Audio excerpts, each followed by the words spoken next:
Bismillahirrahmanirrahim. Assalamualaikum warahmatullahi wabarakatuh. Apa kabar kalian semua? Semoga Allah selalu memberikan kesehatan dan rezeki yang berlimpah. Oh ya, pada kesempatan kali ini Nisa akan membawakan cerita yang berjudul Mertua yang Tak Bersyukur. Kisah ini menceritakan tentang seorang wanita yang mendapat perlakuan tak menyenangkan dari mertua dan iparnya. Bahkan ketika sudah dibantu, keduanya tak tahu berterima kasih, malah berniat meminta lebih. Sebelumnya Nisa banyak-banyak terima kasih yang sudah subscribe channel ini. Nah, biar makin seru langsung saja ya kita ke ceritanya.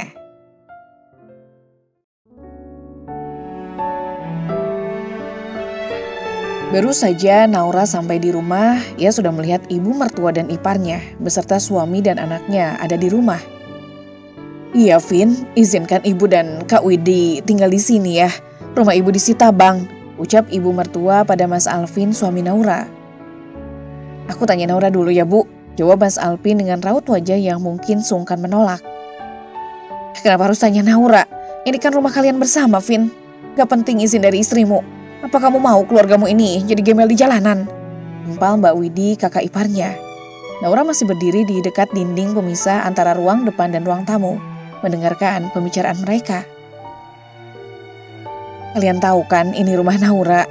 Dia yang beli dari hasil usahanya. Sejak aku sakit, Naura yang bekerja. Jelas Mas Alvin. Mas Alvin menderita usus buntu dan kala itu harus dioperasi, sehingga membuat dia tak bisa bekerja.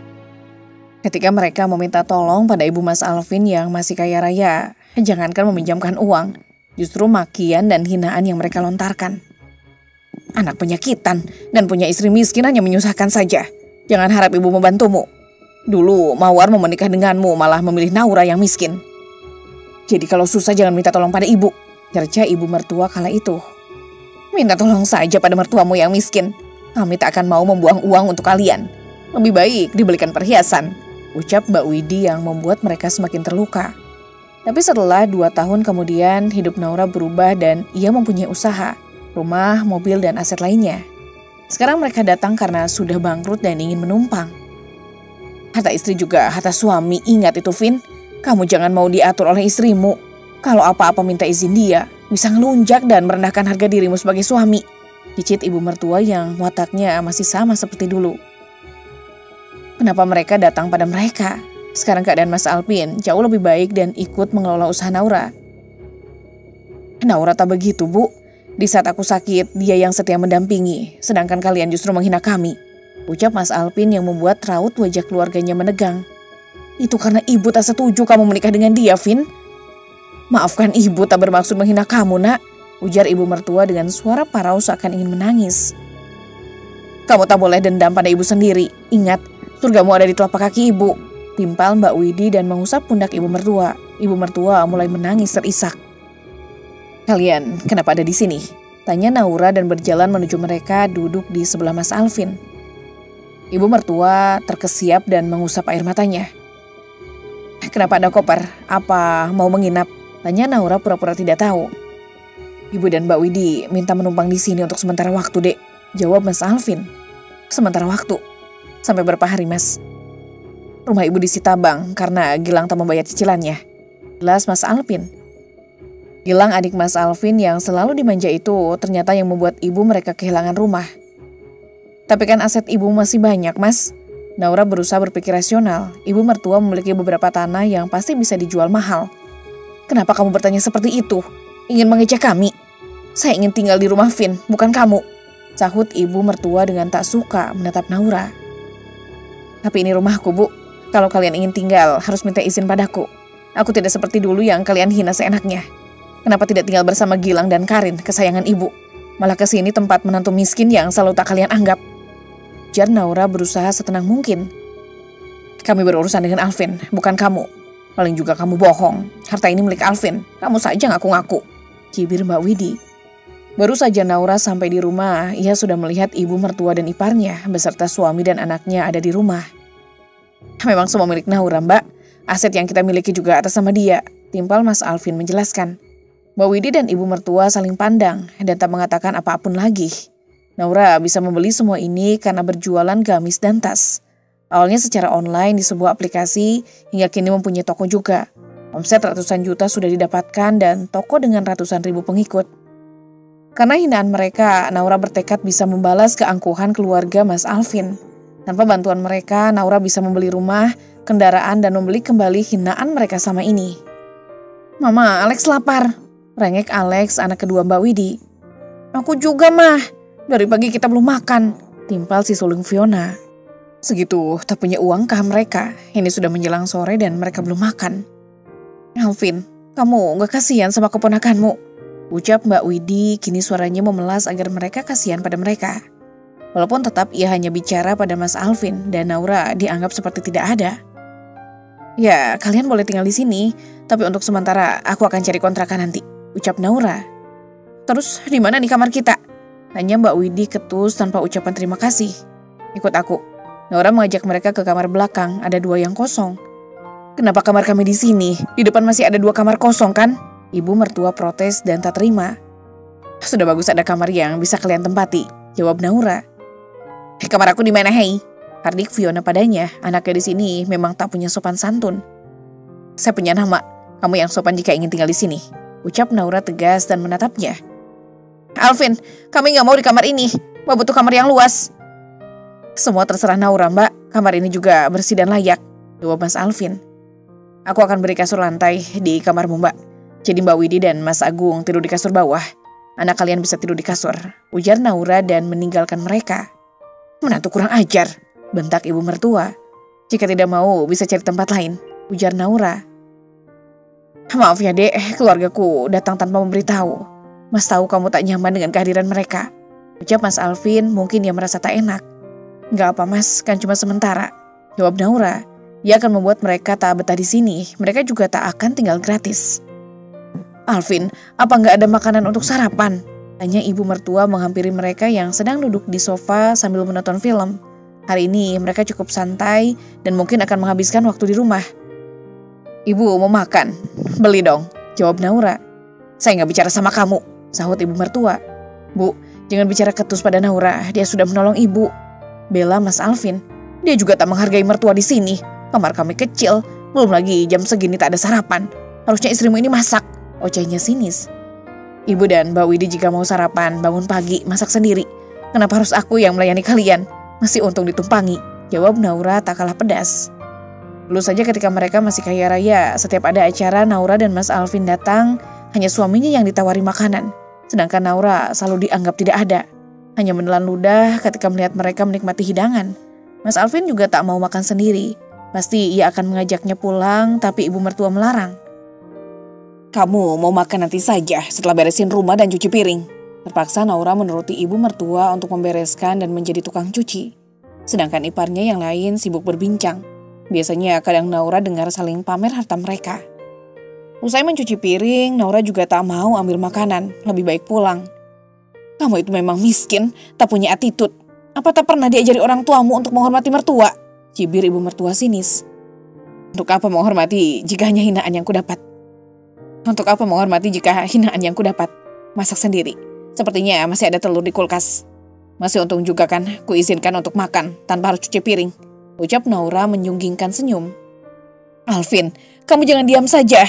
Ibu diperlakukan seperti ini oleh istrimu. Kamu harus pesankan makanan untuk ibu dan kakakmu. Ibu tunggu makanannya," ujar ibu mertua dan berlalu.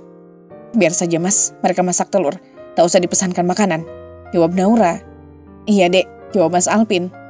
"Bu, kita harus bisa bujuk Alvin untuk meminjamkan sertifikat rumah ini agar bisa beli rumah baru dan aku kembali membuka usaha," ucap Mbak Widi sambil menyeduh kopi. Ibu mertua, Mbak Widi dan suaminya sedang berada di dapur dan duduk di kursi meja makan. "Iya, Bu, kami gak akan mungkin tinggal di sini. Lihatlah berapa sombongnya Naura," timbal Mas Mahendra. "Aku mohon, Bu, pasti ibu bisa membujuk Alvin demi aku," Mbak Widi memohon pada ibunya. "Tenang ya kalian, ibu pasti akan berusaha membujuk Alvin. Sertifikat itu akan segera kita dapatkan," ucap ibu mertua dan mereka saling tersenyum. Naura ingin melihat bagaimana reaksi Mas Alvin ketika ibunya meminta untuk meminjam sertifikat rumah ini. Apakah dia akan memujuknya untuk memberikannya? Karena Naura yakin pasti ada trik licik yang mereka rencanakan. "Hei kamu, nanti ambil pakaian kotor di kamarku dan ibuku ya," ucap Mbak Widi memerintah Surti, ART yang bekerja setengah hari di rumah Naura. "Maaf Mbak, saya di sini hanya membersihkan rumah, masak dan cuci piring saja. jawab Surti, menolak perintah Mbak Widi yang berlaga seperti majikan. Naura saja tak pernah membentak Surti, tapi Mbak Widi malah membentaknya seenaknya. Terus kerjamu apa di sini kalau bukan mencuci? Suara Mbak Widi meninggi. Untuk pakaian di laundry, saya di sini hanya masak, cuci piring, dan beresin rumah Mbak. Emang belaga sih Naura, udah punya pembantu, kenapa masih laundry? So merasa banyak uang, ucap Mbak Widi mencecarnya. Saya nggak mau tahu, karena kamu kan pembantu di sini, saya juga berhak memerintahmu. Cucikan baju kami jika tak mau dipecat, geram Mbak Widi. Ingat Mbak, kamu cuma numpang di sini, nggak ada hak memerintah Surti. Cuci bajumu sendiri. Masih untung nggak disuruh bayar air, jawab Naura menghampirinya. Ini rumah adikku, tentu aku berhak menggunakan semua yang ada di rumah ini, jawabnya ketus. Jika kamu tetap melanggar peraturan dan ngotot, lebih baik kemasi barangmu dan ibu, ucap Naura lantang. Dan Surti, kamu jangan hiraukan dia. Kerjakan apa yang aku perintahkan saja. Baik Mbak, jawab Surti dan berlalu kembali bekerja. Mata Mbak Widi hanya melotot dan pergi juga dari hadapan Naura. Naura tahu pasti ia akan mengadu pada ibu mertua setelah ini. Malam ini Mas Alpin mengajak Naura untuk makan ayam bakar. Kita bungkus untuk orang di rumah juga ya, ujar Mas Alpin padanya. Bungkus? Untuk keluargamu? Tanya Naura menaikkan alis sebelah. Iya deh, kasihan ibu. Dia juga pengen makan enak. Tadi hanya makan telur dadar saja. Tadi kata ibu juga kamu bertengkar dengan Mbak Widi ya. Aku tidak terima dia memerintahkan Surti untuk mencuci pakaiannya. Dia sudah menumpang di rumah kita. Kenapa tak mau mencuci sendiri? Surti kan kita gaji deh. Apa salahnya jika disuruh cuci baju? Ucap Mas Alpin. Kenapa suaminya jadi begini? Baru beberapa hari keluarganya di rumah. Lantas kakakmu suruh ngapain Mas? Tinggal gratis gak mau kerja, jawab Naura ketus. Mereka hanya sementara dek tinggal di rumah. Aku kasihan apa yang terjadi pada ibu dan mbakku. Kamu jangan terlalu galak pada mereka. Lupakan semua perbuatan buruk. Ingat hal baik saja yang mereka berikan pada kita, ujar Mas Alpin kembali menggenggam tangan Naura sambil tersenyum agar Naura mengerti. Apa hal baik yang harus diingat? Semua hal buruk yang mereka lakukan sama ini. Suami Naura mulai terpengaruh pada keluarganya. Kita bisa hidup serba kecukupan sekarang, pasti juga karena doa ibuku, ucap Mas Alvin kembali tersenyum memuji ibunya. Memangnya ibumu pernah mendoakan hal baik untuk kita, Mas? Ujarku kesal. Semua ibu pasti baik, dek. Kamu jangan sensi terus-menerus pada keluargaku, jawab Mas Alvin seolah tidak mengerti.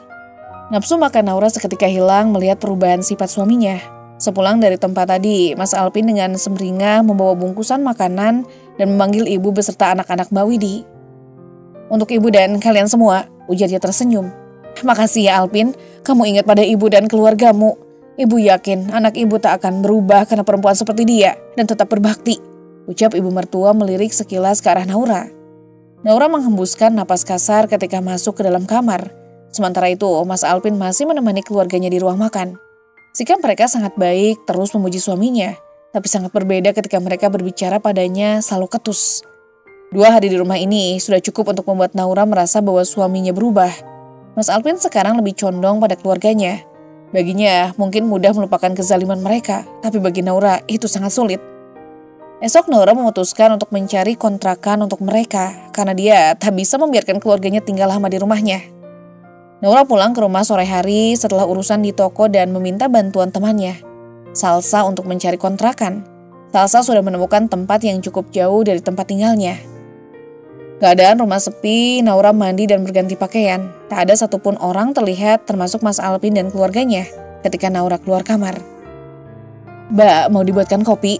Tanya Surti ART yang sudah hafal kebiasaannya. Boleh Sur. Oh iya, kenapa sepi sekali? Pada kemana? Naura bertanya penasaran. Tadi pagi pergi Bu. Dari pagi setelah Bu Naura pergi, mereka juga pergi setelahnya, jelas Surti. Pergi? Naik apa? Apa Mas Alpin pergi dengan mobil? Naura bertanya khawatir. Naik mobil Bu, Pak Alvin dan keluarganya, tapi mereka nggak bilang mau kemana, jawab Surti. Naura hanya mengangguk paham dengan jawabannya. Surti kemudian berlalu ke dapur. Mas Alpin mengajak keluarganya pergi tanpa memberitahunya terlebih dahulu. Naura merasa kecewa. Ponsel Naura berdering, panggilan masuk dari Mas Alvin. Assalamualaikum Dek, kamu ada di mana? Aku di rumah Mas. Kamu tidak ada di rumah dengan keluargamu. Kalian pergi kemana membawa mobil? Tanya Naura dengan nada yang sedikit tinggi. Ini aku pergi ngajak jalan-jalan ibu dan Mbak Widi beserta keluarganya, jawab Mas Alvin dengan nada ringan. Mengajak mereka jalan-jalan? Naura bertanya dengan heran. Iya Dek, Kita cuma ke mall aja, katanya ibu mau beli baju baru dan keponakanku juga minta dibelikan tas dan sepatu baru. Karena mereka akan masuk sekolah setelah libur semester 2 ini. Jelas Mas Alvin enteng seperti tak merasa ada yang salah. Kenapa kamu pergi tanpa bilang padaku, Mas? Dan menyenangkan keluargamu seperti itu? Naura merasa kecewa. Keluargaku juga keluargamu, Dek. Kamu jangan perhitungan begini, kasihan ibuku, hidupnya sudah berubah. Apa salahnya jika aku mengajak ibu jalan ke mall dan membelikan apa yang dia mau? Mas Alvin tetap kekeh, tak merasa ini salah. Mas, kamu telah berubah. Naura masih berusaha mengatur emosi yang semakin meledak. Aku tidak berubah, sudahlah Dek. Kamu tidak usah dendam lagi pada keluargaku, lupakan saja kejadian yang telah berlalu. Jika kamu baik pada keluargaku, aku yakin pasti ibu akan menerimamu. Jawab Mas Alvin berusaha menenangkan Naura. Terserah Mas apa yang kamu bilang. Naura menjawab ketus. Dek, jangan marah. Mas telepon kamu mau minta transfer uang. Ujar Mas Alvin dengan suara lebih lembut. Bukankah kamu sudah kuberi uang, Mas? Apakah uang di rekeningmu sudah habis? Naura merasa heran. Biasanya ia yang memberi Mas Alvin uang karena dia tak bekerja. Tidak ada pikiran buruk karena selama ini rumah tangga mereka baik-baik saja. Dan Mas Alvin membantu tenaga dalam merintis usaha mereka. Walau semua aset atas nama Naura. Tadi ATM-ku digunakan oleh ibu untuk belanja. Isinya hanya ada 3 juta. Sudah habis. Sedangkan ini mau ajak ibu dan yang lain untuk makan. Tapi uangnya sudah habis. Kamu bisa kirimkan dek 6 juta saja. Ucap Mas Alvin memintanya untuk mentransfer uang. Naura mematikan sambungan telepon sepihak. Begitu entengnya Mas Alvin meminta uang untuk menyenangkan keluarganya. Kartu ATM diberikan pada ibunya. Tidak akan Naura. Aku harus bertindak jika nanti kamu tetap memilih keluargamu. Maka mungkin kita lebih baik berpisah. Aku tidak akan melupakan bagaimana keluargamu dulu menghinaku. Naura memanggil Surti. Bantu saya untuk mengemasi pakaian mereka, Sur. Ujar Naura dengan tegas, mengajak Surti menuju kamar belakang.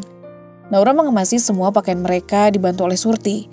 Mas Alvin sudah keterlaluan. Suaminya itu begitu cepat berubah, berpihak pada keluarganya yang jelas dulu menghina dan tak mau membantu mereka di saat-saat kesusahan.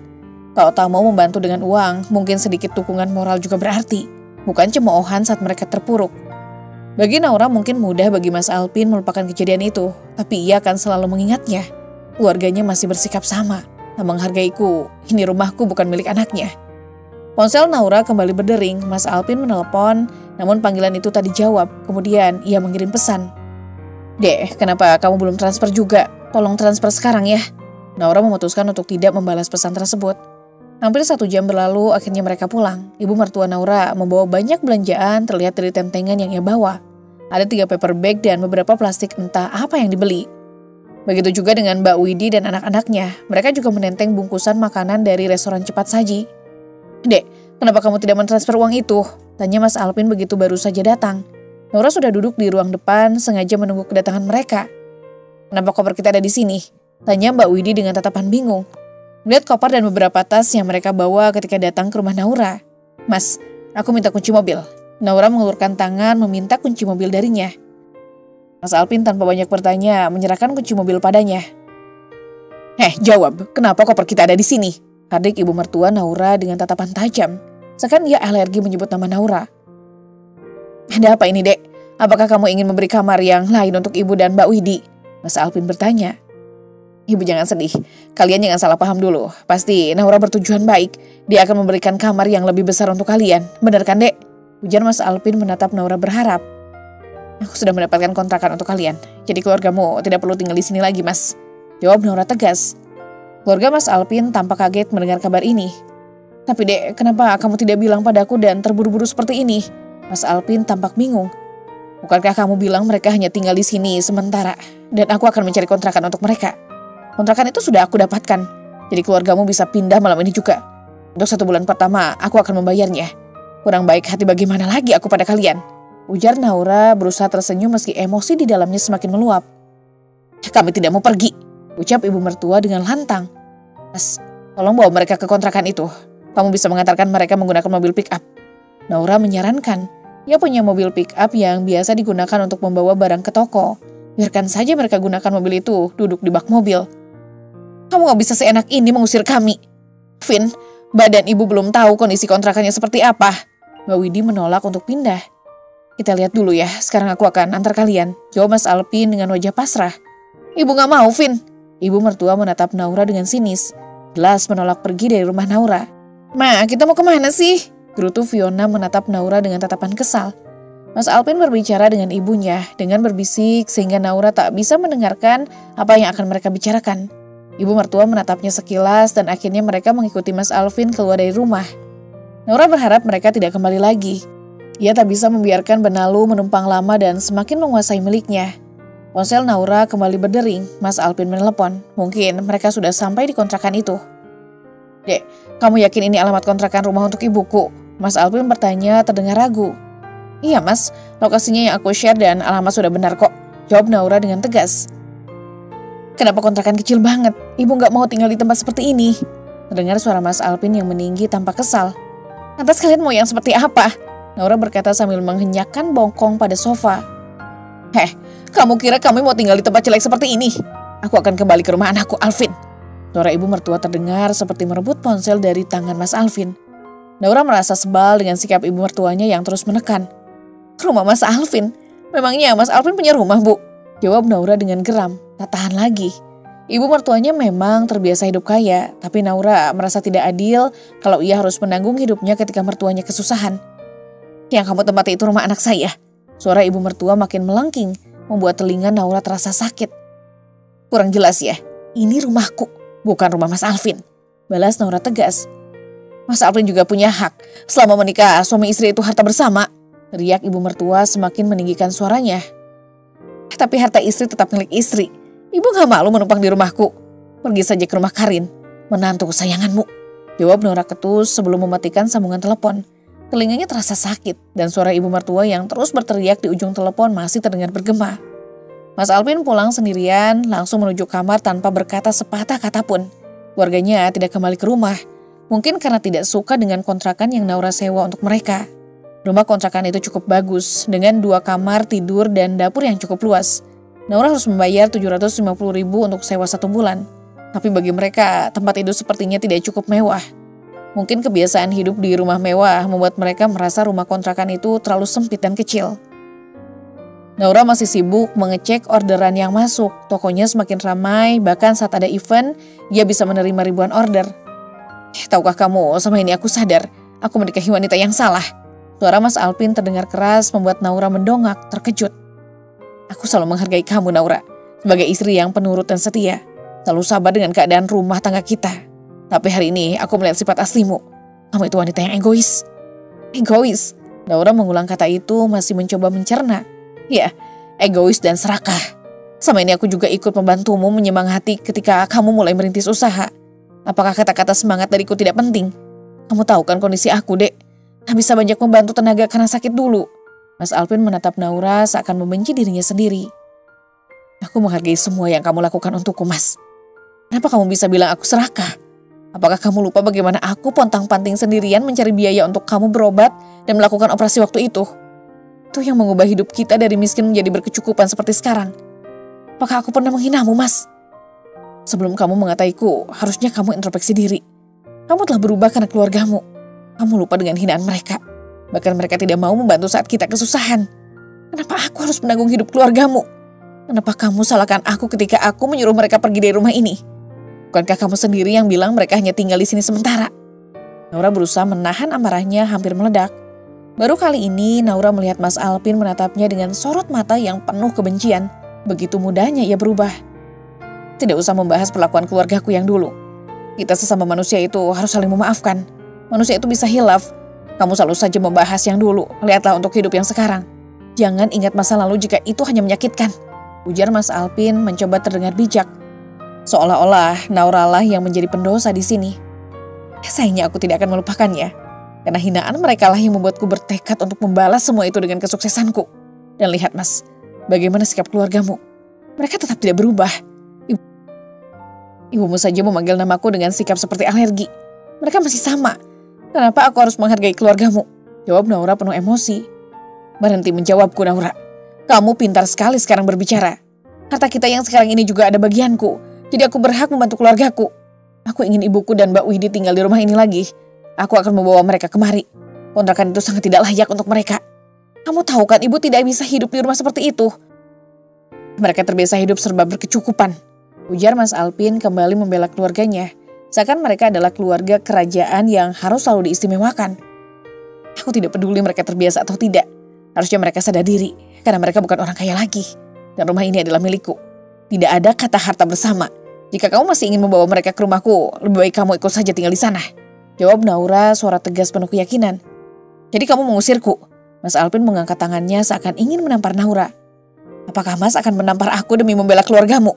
Naura berdiri dan menatap Mas Alvin menantangnya. Mas Alvin menurunkan tangannya terlihat bingung. Aku tak akan pergi, aku tetap ada di sini. Jawabnya sebelum akhirnya berlalu.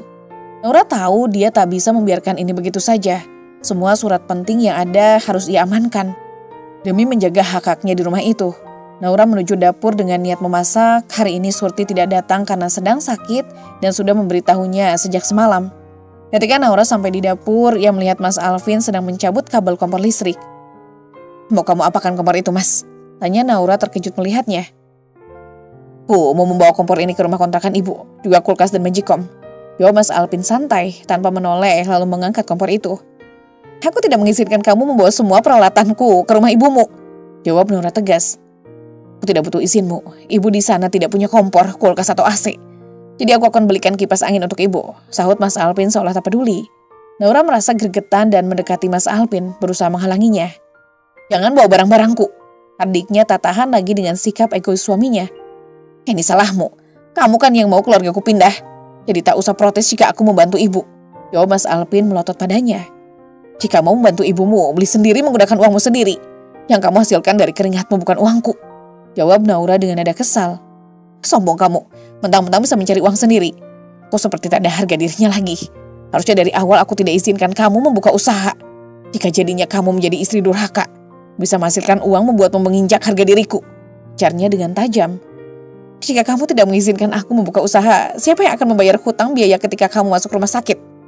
Apakah kamu bisa membayar uang itu? Jika kamu tidak dioperasi saat itu, bisa saja kamu sudah sekarat. Beruntung kamu masih hidup karena kerja kerasku. Sedangkan keluargamu justru tidak peduli. Jika aku juga meninggalkanmu ketika sakit, mungkin kamu sudah mati. Jawab Naura dengan penuh emosi. Kamu? Mas Alvin menunjuk Naura dengan marah. Kenapa? Memang benar kan? Bahkan saat kamu sudah sekarat saja, mereka mencemooh. Bukannya membantu. Sekarang kamu peduli pada penderitaan mereka. Silakan jika itu maumu. Kalau aku sih ogah. Cari uang sendiri, Mas. Kerja. Kamu kan sudah sehat. Aku tidak akan meminta gajimu kok. Serahkan saja pada keluargamu yang lebih membutuhkan. Ujar Naura sesantai mungkin. Meskipun ia tahu perkataannya bisa menghancurkan hati suaminya. Mas Alvin berlalu tanpa mengucapkan sepatah kata pun. Beberapa waktu kemudian, Naura menerima pesan dari Rahma, salah satu karyawannya. Bu Naura, Pak Alvin datang ke toko. Ia meminta uang hasil penjualan. Sebaiknya Bu Naura datang kemari, karena Pak Alvin memaksa. Naura langsung merasa was-was. Mas Alvin menuju toko untuk mengambil uang, dan dia tak bisa membiarkan itu terjadi. Gegas, Naura mengambil kunci motor dan menyembunyikan surat penting yang ia simpan di lemari. Semua dimasukkan ke dalam jok motor. Ia segera melajukan motornya menuju toko. Tak ingin uang itu jatuh ke tangan Mas Alvin. Sekitar 10 menit kemudian, Naura tiba di toko dan terdengar keributan dari arah sana. Kamu sudah saya pecat, kenapa masih di sini? Mas Alvin membentak. Rahma membuat gadis itu ketakutan. Tapi Pak, semua harus izin Bu Naura. Saya tak bisa menyerahkan kunci laci penyimpanan uang, termasuk pada Pak Alvin. Jangan pecat saya, Pak. Suara Rahma terdengar memohon. Serahkan kunci itu, dan saya sudah memecatmu. Sekarang pergi dari toko ini. Bentak Mas Alvin semakin marah. Diana, kembali bekerja. Tidak ada yang bisa memecatmu. Naura masuk ke ruangan langsung menatap Mas Alvin. Mas Alvin menatapnya tampak marah. Kenapa aku harus malu? Itu juga uangku. Uang istri juga uang suami. Kalau aku tidak melakukan ini, kamu tidak akan mau mengeluarkan uang untukku. Jawab Mas Alvin. Salah, uang istri tetap uang istri. Kamu tidak berhak memintanya. Bukankah aku sudah memberimu uang? Tapi kamu habiskan untuk menyenangkan keluargamu kemarin. Lebih baik kamu pergi, Mas, daripada mencuri. Jawab Naura lirih namun tegas. Mas Alvin pergi dengan wajah merah karena marah. Sementara Naura menghela napas lega, merasa sedikit terbebas dari masalah besar. Di rumah Ibu Naura menatapnya dengan khawatir saat ia menyerahkan surat penting itu padanya. Kamu sedang ada masalah dengan Mas Alvin? Tanya ibu tampak cemas. Naura menceritakan perubahan sikap Mas Alvin dan bagaimana ia merasa tertekan dengan keadaan tersebut. Aku takut Bu, Mas Alvin semakin nekat. Bahkan mungkin memberikan sertifikat rumahku pada ibunya. Aku tidak mau hasil jeripayahku habis untuk mereka. Naura, semoga Mas Alvin berubah. Dan seperti dulu lagi, ibu berharap kalian jangan sampai bercerai, jawab ibu dengan penuh harap. Naura tahu ibu pasti akan menginginkan kehancuran rumah tangga putrinya. Tapi dengan perubahan sikap Mas Alvin, semuanya terasa semakin sulit. Tak lama Naura menerima pesan WhatsApp dari Mbak Widi. Kamu bercerai saja dengan Mas Alvin agar adikku mendapat harta gono gini. Kalau begini caranya, kamu telah merampas hak Mas Alvin. Tak bisa menikmati uangnya sendiri. Naura merasa geram, Mbak Widi kini menginginkan mereka bercerai hanya karena harta. Tidak, Naura tak akan memberi apapun. Picik sekali, kamu ingin kami bercerai hanya karena harta. Karena kalian sudah jatuh miskin, balas Naura dengan sengit. Karena kamu menahan hak Mas Alvin. Untuk apa dia bertahan mempunyai istri yang penampilan saja tertutup, tapi hatinya seperti iblis? Mas Alvin harus menanggung hidup ibunya dan keluarganya. Sebagai anak lelaki, dia harus bertanggung jawab. Kamu jangan menghalangi. Balas Mbak Widi menuntut agar Mas Alvin bertanggung jawab pada keluarganya. Silakan saja minta tanggung jawab dari adikmu, tapi harus menggunakan hartanya sendiri. Karena dia tak punya apa-apa. Bukankah anak lelaki itu juga anak raihan? Kenapa hanya Mas Alvin yang dituntut? Jangan tebang pilih jika ingin bijak. Naura balas dengan tegas, merasa lelah dengan pilih kasih yang selalu ada di keluarga Mas Alvin. Naura merasa sebal dengan pesan dari Mbak Widi. Dia menghela napas panjang, memandang layar ponselnya sejenak sebelum meletakkannya di meja. Sakit hati mendalam karena merasa semua yang dilakukannya tidak dihargai oleh keluarga Mas Alvin. Apalagi Mbak Widi terus memojokkannya seolah dia yang salah dalam segala hal. Hari demi hari ketegangan semakin meningkat di rumah.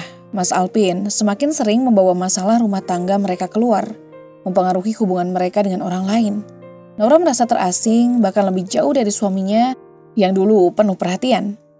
Suatu malam Naura duduk di ruang tamu merenung. Suara pintu terbuka dan Mas Alvin masuk dengan wajah serius. Ia berjalan mendekat dan duduk di depannya. Ada apa, Mas? Tanya Naura, berusaha tetap tenang meskipun perasaan hatinya kacau. Aku sudah dengar dari Ibu dan Mbak Widi. Mereka bilang, kamu sudah menahan hak-hakku. Kamu berusaha mencegah aku mendapatkan uang untuk membantu keluargaku. Apa benar itu? Tanya Mas Alvin, suaranya terdengar penuh emosi. Naura menatapnya dengan tatapan tajam, merasa tidak adil. Mas, aku tidak menahan hak kamu. Aku hanya ingin agar uangku digunakan dengan baik, bukan untuk membantu keluarga yang tidak pernah peduli padamu. Kamu bilang kamu ingin membantu, tapi apakah mereka pernah peduli padamu? Tidak, Mas. Kamu hanya dimanfaatkan. Mas Alvin terdiam sejenak, matanya tajam menatap Naura. Kamu egois. Kamu tidak mengerti. Ibu dan keluargaku sedang dalam kesulitan. Harusnya kamu mendukungku, bukan malah menghalangi. Naura berdiri, berjalan ke jendela dan memandang keluar, berusaha menenangkan diri. Aku selalu mendukung kamu, Mas. Tapi bukan dengan cara seperti ini. Kamu harus belajar untuk mandiri, bukan bergantung pada orang lain. Apalagi memanfaatkan aku untuk mendapatkan apa yang kamu mau. Tiba-tiba suara pintu kembali terdengar. Kali ini datang dari arah depan rumah. Naura melihat sosok yang tidak diharapkannya. Mbak Widi datang, wajahnya penuh kecemasan. Naura, kamu jangan terlalu keras pada Alvin. Dia cuma ingin membantu ibunya. Tidak ada salahnya. Kalau kamu terus begini, kalian akan berantakan. Ucap Mbak Widi dengan nada yang sangat menghakimi. Naura menatapnya dengan kesal. Kamu hanya memihak pada keluargamu saja. Kenapa tidak bisa lihat apa yang aku lakukan? Aku bekerja keras untuk masa depanku dengan Mas Alvin. Sementara keluarganya hanya menuntut, bahkan memanfaatkan. Apa salahnya kalau aku hanya ingin hidup tenang tanpa tekanan? Mbak Widi hanya terdiam seolah terpojok dengan argumen Naura. Mas Alvin yang mendengar percakapan itu hanya menatap dengan wajah datar. Aku tahu aku salah, Naura. Tapi aku juga ingin jadi anak yang baik. Aku bingung antara ingin memenuhi kewajibanku sebagai suami dan anak. Naura melihat suaminya, matanya lembut. Aku tidak ingin memaksamu memilih, Mas. Tapi kamu juga harus tahu, hubungan kita tidak bisa hanya berdiri di atas pengorbanan satu pihak saja. Kita harus saling menghargai, bukan hanya memberi tanpa batas. Malam itu Naura tidak bisa tidur, pikiran tentang masa depan rumah tangganya terus menggelayuti. Meskipun ia merasa sangat lelah dengan semua yang terjadi, hatinya masih tidak bisa begitu saja menerima kenyataan. Ia ingin sekali mengubah keadaan, tapi rasanya seperti semua usaha yang dilakukan tidak ada yang membuahkan hasil. Sore harinya ketika toko mulai sepi, Naura memutuskan untuk pulang. Namun ketika ia sampai di rumah, ia mendapati sesuatu yang mengejutkan. Mas Alvin duduk di ruang tamu dengan ekspresi tegang. Sementara Mbak Widi berdiri di sampingnya. Ada sesuatu yang aneh, sesuatu yang tak bisa Naura jelaskan dengan kata-kata. Mbak Widi, ada apa ini? Tanya Naura dengan suara yang sedikit tegang meskipun ia berusaha untuk tetap tenang. Mbak Widi tidak langsung menjawab, ia hanya menatap Naura dengan pandangan yang sulit untuk ditafsirkan. Alvin mengatakan bahwa kamu tidak mau memberi uang untuk keluarganya. Kalau begitu, kamu tidak punya hati nurani, kata Mbak Widi dengan nada yang tajam. Naura terdiam, merasakan darahnya berdesir mendengar kata-kata itu. Mbak Widi, kamu tidak mengerti apa yang aku rasakan. Aku hanya tidak ingin hidup kita habis untuk mereka yang tidak pernah peduli padamu. Aku tidak mau terus-menerus menjadi sumber penghidupan bagi orang-orang yang tidak menghargai kita, jawab Naura dengan suara yang semakin keras menahan amarah. Mas Alvin menatap Naura dengan tatapan penuh kebingungan. Jadi kamu tidak peduli dengan keluargaku? Mereka butuh bantuan, Naura. Ibu dan Mbak Widi tidak bisa hidup tanpa bantuan. Aku juga punya kewajiban untuk membantu mereka, katanya suaranya mulai meninggi. Naura merasa hatinya retak mendengar kata-kata itu. Kewajiban? Kalau itu kewajiban, kenapa mereka tidak pernah peduli saat kita kesulitan? Saat kamu sakit, aku yang berjuang sendirian. Aku yang mencarikan uang untuk biaya rumah sakitmu. Sementara mereka cuma duduk manis menonton kita berjuang. Sekarang kamu bilang kamu punya kewajiban untuk mereka. Kewajiban apa yang kamu bicarakan, Mas? Mbak Widi menyela. Kamu itu egois, Naura. Apa kamu ingin melihat suamimu menderita hanya karena harta? Naura menatap Mbak Widi dengan mata penuh amarah. Aku bukan egois, Mbak. Aku hanya ingin kita berdua hidup dengan cara yang benar. Bukan dengan mengorbankan diri untuk keluarga yang tidak pernah menghargai kita. Mas Alvin terlihat bingung, hampir kehilangan arah. Aku tidak tahu apa yang harus kulakukan, Naura. Aku terjebak di antara kamu dan keluargaku. Aku tidak ingin kehilangan kamu, tapi aku juga tidak bisa meninggalkan keluargaku. Naura merasa hatinya hancur. Ia tahu jika terus-terusan begini, rumah tangga mereka tidak akan pernah berjalan dengan baik. Mas Alvin, aku juga tidak ingin kehilangan kamu, tapi aku tidak bisa terus seperti ini. Kita harus membuat keputusan. Apakah kita akan terus hidup dengan cara ini, saling menyalahkan, atau kita akan mencari jalan keluar yang terbaik untuk kita berdua? Mas Alvin terdiam lama seolah mencerna kata-kata Naura. Naura bisa merasakan ketegangan di antara mereka. Dan ia tahu bahwa keputusan besar harus segera dibuat. Apakah mereka akan berjuang bersama atau apakah ini akhir dari perjalanan mereka? Aku minta waktu untuk berpikir, Naura, jawab Mas Alvin akhirnya, suaranya pelan. Naura mengangguk, merasakan hatinya semakin berat. Ia tahu tidak ada solusi instan untuk masalah ini. Dan waktu mungkin adalah satu-satunya hal yang bisa memberi mereka jawaban. Namun satu hal yang pasti, Naura tidak akan menyerah pada kebahagiaan dan ketenangan hatinya. Ia hanya berharap suatu hari Mas Alvin bisa mengerti dan melihat apa yang benar-benar penting dalam hidup mereka. Beberapa hari berlalu dan suasana di rumah terasa semakin tegang. Naura berusaha untuk tetap tenang, meskipun hatinya tak pernah benar-benar merasa damai. Mas Alvin seakan semakin menjauh, berusaha mencari titik temu antara dirinya dan keluarganya. Namun, Naura merasa seperti semuanya mulai terasa kosong. Hari itu Naura memutuskan untuk pergi ke toko lebih awal, berharap bisa menenangkan pikirannya. Rahma seperti biasa menyambutnya dengan senyuman, meskipun kali ini Naura bisa melihat ketegangan di wajah gadis itu. Sepertinya Rahma pun merasakan perubahan dalam dirinya. Bu Naura, apakah semuanya baik-baik saja? Tanya Rahma dengan nada cemas. Naura tersenyum tipis, mencoba mengelakkan pertanyaan itu. Semua baik-baik saja, Rahma, hanya sedikit sibuk saja. Namun Rahma tetap terlihat tidak puas dengan jawaban itu. Kalau begitu, kenapa Bu Naura kelihatan seperti tidak bisa tidur akhir-akhir ini? Apa ada yang salah dengan toko? Naura menghela napas panjang, berusaha mengendalikan perasaannya. Tidak ada yang salah. Rahma tidak lagi bertanya, tapi Naura tahu bahwa gadis itu bisa merasakan ketegangan yang ada di antara mereka. Siang harinya, Naura menerima pesan dari Mas Alvin. Ini adalah pesan pertama dari suaminya setelah beberapa hari mereka tidak berbicara banyak. Naura, aku ingin kita bicara. Bisa malam nanti. Naura menatap layar ponselnya merasa sedikit bingung. Ia tahu percakapan ini tidak akan mudah, tapi ia juga tidak bisa terus menghindar. Ia membalas pesan itu dengan singkat. Tentu, malam nanti. Malam itu setelah semua karyawan di toko pulang, Naura pulang lebih awal. Di rumah, Mas Alvin sudah menunggu di ruang tamu. Suasana di antara mereka terasa dingin, dan Naura bisa merasakan ketegangan yang mengalir di udara. Ada apa, Mas? Tanya Naura mencoba membuka percakapan meskipun suaranya terasa serak. Mas Alvin menatapnya dengan tatapan yang sulit dibaca. Aku ingin kita menyelesaikan semuanya, Naura. Aku tidak bisa terus hidup dalam kebingunganku. Aku tahu aku harus memilih, tapi aku tidak tahu apa yang harus aku pilih. Naura duduk di sofa menatapnya dengan mata penuh harapan. Kamu tidak harus memilih antara aku dan keluargamu, Mas. Tapi kita harus bisa menemukan cara untuk hidup bersama tanpa saling menyakiti. Mas Alvin menggelengkan kepala, tampak bingung. Tapi aku tidak bisa menutup mata terhadap keluargaku, Naura. Mereka adalah darah dagingku. Aku tidak bisa begitu saja meninggalkan mereka. Naura menatapnya dengan tegas. Aku tahu itu, Mas. Tapi kita sudah berjuang keras untuk mencapai apa yang kita punya sekarang. Kenapa kamu harus mengorbankan itu semuanya untuk mereka? Aku hanya ingin kita bisa hidup tanpa saling merasa tertekan. Mas Alvin terdiam sejenak seakan mencoba memahami kata-kata Naura. Namun Naura bisa melihat bahwa ada kebingungan yang semakin dalam di matanya. Sudah tahu apa yang harus aku lakukan, Naura. Aku merasa terjebak. Naura menatap suaminya dengan tatapan penuh empati. Aku juga merasa seperti itu, Mas. Tapi aku tidak bisa terus menjalani hidup seperti ini, di mana kita saling menyalahkan dan tidak pernah merasa bahagia. Aku ingin kita menjadi pasangan yang saling mendukung, bukan terus bertarung satu sama lain.